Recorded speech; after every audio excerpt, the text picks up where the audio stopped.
Hello and welcome. This is Fireworks. Did you know that the threat assessment levels of the November 16, 2019 Kogi election was an all-time high of 97% as declared by election monitoring group Yaga Africa? Bearing this in mind, one wonders whether the average Kogi citizen will be encouraged to leave the comfort and safety of his home to exercise his franchise in the next 4 years. This throws up the issue of election security. Today we'll be looking at the politics and academics of it all, as I welcome you once again to Fireworks, your Hard Talk interview program on TVC. My guest today is the Deputy Chairman, House of Reps Committee on National Security and Intelligence. Let's take a moment. We'll be right back. Welcome to Fireworks. Today my guest is the Deputy Chairman, House of Reps Committee on National Security and Intelligence. He's also the representative of Akoko's Southeast Southwest Federal Constituency in Ondo State, Honourable Ade Adeogun. Welcome to Fireworks. Thank you. Good to be here. Yes, the Kogi election is still very much on the minds of Nigerians, and looking at the atmosphere in the state before the election, were these conditions, did they warrant the postponement of the election? Well, if you're asking for postponement of the election, there must be a certain which conditions were pretty bad. What you've described were just, I describe them as isolated incidents that could be overcome by the security, and that's why they But didn't these conditions signal what was to come during the election, hence a postponement? But then you understand Nigerian elections. Conditions can never be perfect.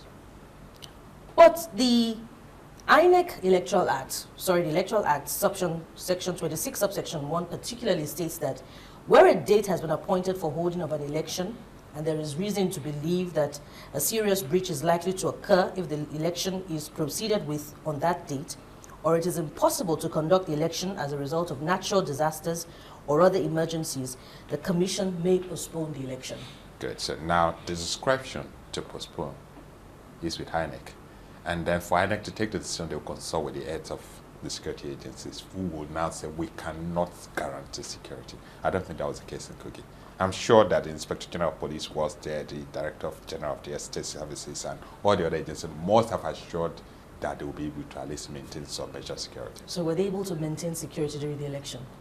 By and large, I think to a very great extent, I think they did. The If Kogi voting took place, people voted, and then definitely there were isolated incidents. But then, if you say 10 incidents in a state of a population of 4 million people, I think 10 is pretty low. But the videos of election malpractice, voter intimidation, shooting, they are bound on the social media of the Kogi election. I'm very, Are we very talking careful. about the same I'm election? very wary of what you see on social media. The instances in which you have videos of things that happen in Sierra Leone, things that happen in Liberia, being branded as events in some other states. So you can't judge what happened in Kogi State based on what you're seeing on social media. There was also a senatorial rerun election conducted on that day. And Senator Milaye, who was a candidate in that election, still is for the coming rerun, has visited INEC to present 20 videos. Are you also going to assume a position of caution about what he's presenting to INEC? I am aware that Senator Milaye had presented videos to the public before that turned out to be false. Oh, I'm not saying this for the ones he presented now are false, but I'm saying he has an antecedent. Okay. In 2016, ahead of the Edo governorship election, the INEC National Commissioner in charge of voter education at that time announced that the Edo state election would be postponed due to alleged security threat as reported by security agencies. Now, if we cast our minds back to 2016 ahead of the Edo state election, were the conditions as profound as they were just a few weeks before the Kogi election? You know, you read a report now. You said that's alleged by security agency. So it wasn't as alleged by the candidates or by politicians. The security agencies assessed. Now, did they make a similar assessment in Kogi? If it is not, then you can't compare them. They're different situations. But are you aware, did you monitor reports of the Kogi election? You see, beside what I know about Kogi election, I would like for us to compare what has been the situation in the past. What's the situation in other places? Have elections been conducted in Nigeria? So you find that every election in Nigeria has some measure of violence attached to it. So what you're looking at, Kogi, was the violence substantial enough to warrant cancellation of the election or non-holding of the election? I don't think so. But the violence reported in Kogi election of November 16, 2019 is reported as unprecedented in the history of Nigeria, that nothing has ever matched it. The same election monitoring group reported Osun elections threat assessment level to be 15%. That of Kogi is as high as 97%.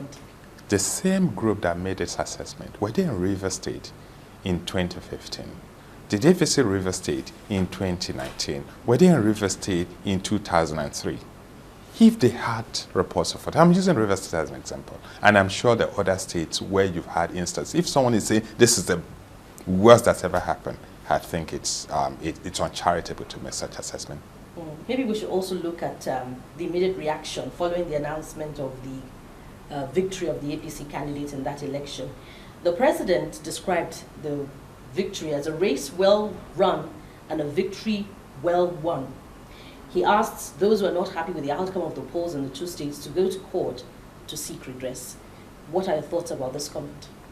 The president was speaking as a leader of a political party. His party won an election, and you'll expect him to be happy about it. He did give avenue for everybody who may be dissatisfied with the outcome to seek redress. And we should have something in mind, that elections can never be perfect. And I did read media reports of the candidate of a major opposition party, the person who apparently was the coroner, coming out and saying that he is satisfied with the outcome. He is satisfied, but then it's the best that could happen in the situation. How does the president's comment address the free reign of violence in that election? How does it particularly address the disappointment of voters, a lot of them who were disenfranchised, who could not cast their ballot as a result of intimidation and harassment during that election? You see, the president made a comment based on the reports before him. He's not going to take what's written up on social media. If he has security reports from the security agencies... What about what was reported on the mainstream media, also about the violence? Or will you cast a shadow of doubt on what is reported by the mainstream media as well? Let me ask you a question. If you're president of Nigeria and you have security reports and you have media reports, which will you take? The security reports, because they're more authentic. And like I said, look, we're dealing with a state of close to 4 million people. You probably had about 1.6 million registered voters in this state. So if you have an incident involving 10, 20 people in a place where you have 1.6 million voters, we should at least give INEC some credit and give security agencies some credit. Honourable Ade Adeogun, are you saying this, are you holding this position, even going as far as casting a shadow of doubt on the grievance of a dissatisfied candidate in that election because you are an All Progressives Congress member? No, not necessarily. You said a dissatisfied candidate. There were other candidates. Were all the candidates dissatisfied? No. Other candidates there's some of the opposition parties besides this candidate we're talking about. No, there's some of the candidates from other opposition parties who have come out to commend the election. A few of them did. So, you know, you probably have 1 or 2 persons who are dissatisfied, and then you have probably 5 other people who are saying, we like what happened. So what were the reports of insecurity breach that you gathered from the Kogi election as, you know, the deputy chairman? I'm sure that you are concerned about the outcome of the election. I'm concerned about the fact that we even record any form of violence during Nigerian elections, not just Kogi. Violence should not be part of our electioneering process. Kogi is on the front burner now. Yes, Kogi is on the front burner, but it's been happening everywhere. What we should ask is, how can we eliminate this? What were the reports that you got? Reports I received, and they're mainly from mainstream media, and there's some of the things you read from social media. I have privileged access to some intelligence reports, and the intelligence reports sometimes weren't even as, they're not as critical of what happened as what you're reading in the mainstream media. So it's based on one foundation that people are doing a like-for-like comparison. What's been the situation in the past? What's the situation in Kogi State 4 years ago? What's the situation in Kogi State 8 years ago? You have to compare what has been happening in Kogi. Not compare what has been happening in Kogi with what's happening in Lagos. Lagos has its own history of election. Kogi has its own history of election. So you should compare Kogi, not Kogi and Kwara. Still, over 30,000 security operatives were deployed for the Kogi election. Why didn't that number make a difference in the election? And based on that, what legislative support would you be offering, ahead of not just off-cycle elections in Nigeria generally? It's a 30,000 security men. And I can assure you that out of that 30,000, probably 28,000 were unarmed security men deployed to polling units. You know the rule. You can't take armed men to polling units. So you probably have 2,000 armed men to deal with people. And you look at this number compared to the population of voters and the population of non-voters and all that, it's actually inadequate. But then the police and the security agents will have to use what they have. And given the situation, they've tried their best.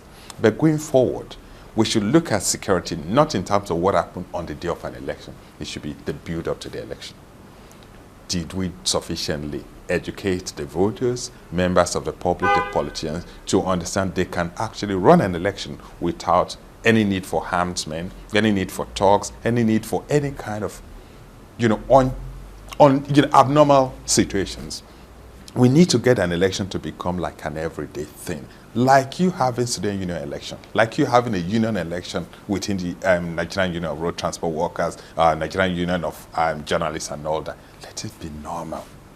Let's reduce that desperation. It's a desperation that leads to violence.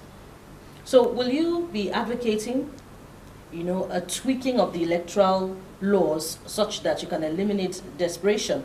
And desperation, by the way, is hugely on the part of politicians who want to win elections.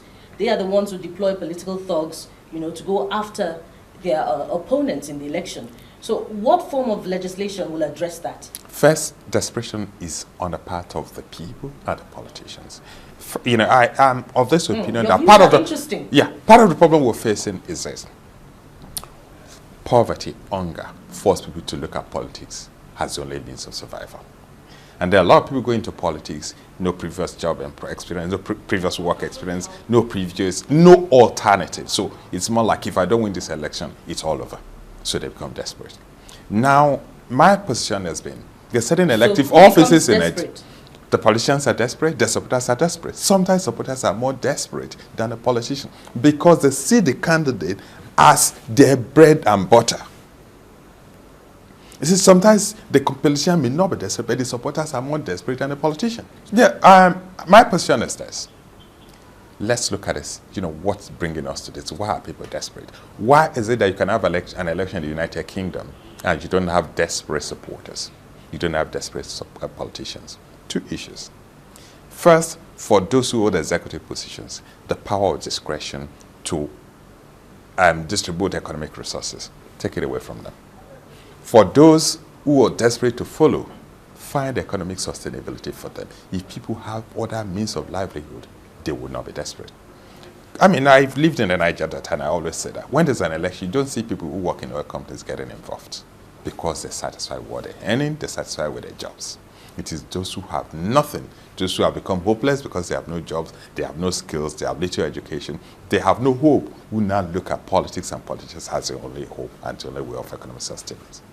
So what specific legislation would you be preferring to address these issues? First, I'm playing with something, which is the idea of actually providing work experience as a condition for elective offices, not just educational qualification. Because I look at this idea.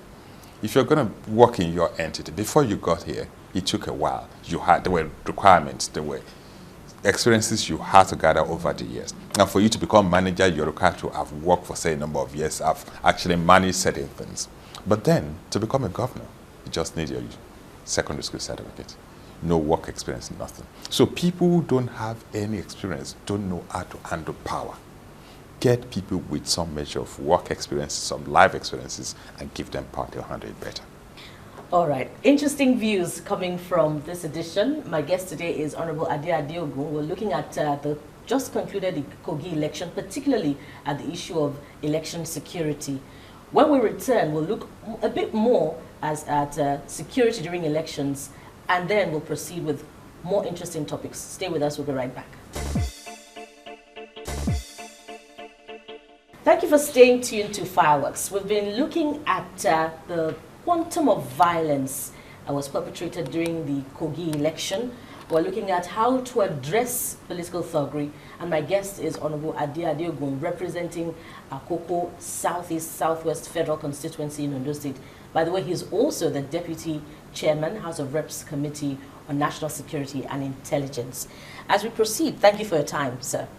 When you look at the Electoral Act, much of the fines or the punitive recommendations for perpetrators of the electoral violence border rarely on fines between 500,000 and 2 million naira, or with an option of 1 year imprisonment, 2-year incarceration. Is that enough to deter political thugs? But I think it is not the stiffness of the penalty, it's the enforcement of the law itself. If you give someone an option to pay ₦1 million and he doesn't have it, he'll still go to jail. But then, even if you prescribe a punitive measure of, say, 20 million naira, and then it's not enforced, it's worthless. So the real issue is enforcement.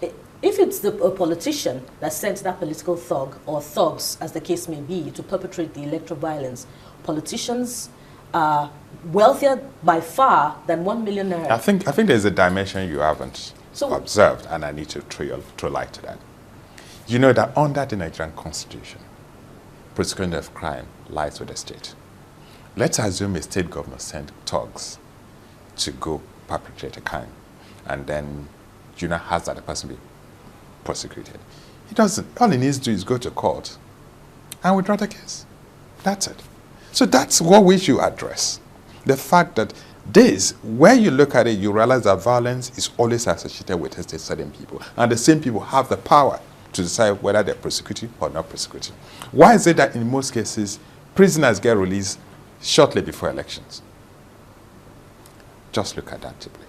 I'm glad when there is an election coming, people who have been jailed for political activities, for robberies and for all that, they get released using the prerogative of mercy. They were released so they could be part of the electoral process. Those are the issues we should be dealing with when we are amending the Electoral Act. The fact that you look at the power to release prisoners, should they be released at a certain period? Should there be notices? Should members of the public be alerted before a release is made, especially when you have criminals that have committed violent crimes? In the past. Yes. Should there be notice so that people are given an option to say, we're objecting to this, we're not objecting to this? Those are the issues we should deal with. And then the fact that power to prosecute. The state files and only prosecute, and that's it. That's the end of it. So that's basically where we should deal with. It's not so much about 2 million naira is a lot of money. Not many, most of the time you don't have one talk, you have set of talks. So you have 10, 20, 30. And someone that has to pay 20 million into 2 million into 30 places, that's 60 million. People don't want to pay that. So what those who have the power rather do is just go to court, and then it's mismanaged. And then the security agencies do have the capacity to arrest thugs in large numbers. Those are the things we should deal with. Building the capacity of the security agencies to deal with thuggery before it starts. Dealing with, empowering security agencies to obtain enough intelligence to at least prevent the gathering of political thugs, and then they're being given the opportunity to perpetrate whatever thuggery they want to perpetrate. In that regard, I have heard in certain commentaries that perhaps the electoral laws should also be amended to address the abuse of the power of incumbency. What are your thoughts on that? Respond. What I would say is that what the power of incumbency confer most of the time is the issue of the funding, access to public funds. How do we stop those who have, especially in the executive positions, how do we stop their access to public funds? Should they be allowed to use public funds to fund their campaigns? And sometimes, even if they don't do it directly, they do it surreptitiously through phony contracts and all that. So it's a way to actually get things done in which we can stop that. But then, let's not forget that the political system is evolving. Things will change with time. The more enlightened people get involved in governance, the more the people themselves start saying no to some of the things they encourage, we will reduce the access to public funds, the so-called power of incumbency, and then some of the excesses of political office holders. That's simplistic. Will this 9th session of the National Assembly be making propositions or not to address the abuse of the power of incumbency? The Ninth I think Assembly you will should be make speaking proposition. in that you regard. you see, some of these powers are constitutional powers. And then, even if the National Assembly proposes an amendment, don't forget that you still need 2/3 of the state assemblies to work in. And most of the state assemblies. Are you optimistic that that hurdle can be crossed? I'm optimistic that Nigerians mean well and Nigerians will support the Ninth Assembly proposes. Okay, we'll be watching your legislative adventures in this 9th session and see if your propositions will be in that regard. Okay, let's exit the Kogi election and problems of the electoral process.